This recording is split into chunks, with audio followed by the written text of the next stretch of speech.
5 марта Саранск погрузился в Ночь искусств. В этом году акция прошла под девизом «Искусство объединяет». Учреждения культуры подготовили для своих посетителей развлекательные программы. О том, чем запомнился этот день нашей съемочной группе, в материале Ирины Пятиной и Станислава Семина.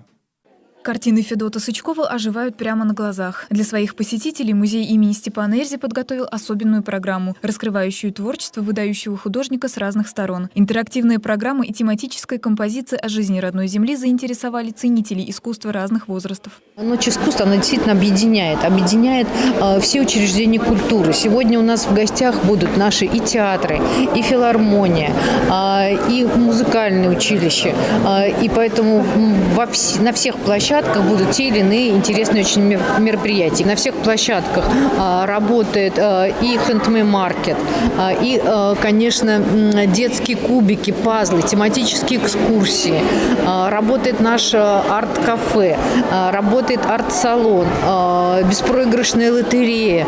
Цифровые технологии – это новый инструмент в арсенале современного художника. Особенный подарок для гостей музея преподнесла Российская академия художеств. В рамках Ночи искусств открылась выставка под названием «Виртуальный реализм». Все работы уникальны, более половины из представленных экспонатов не имеют аналогов в мире. На этой выставке разные технологии, при помощи которых художник пытается решить какие-то пластические задачи свои, связанные с изобразительным искусством.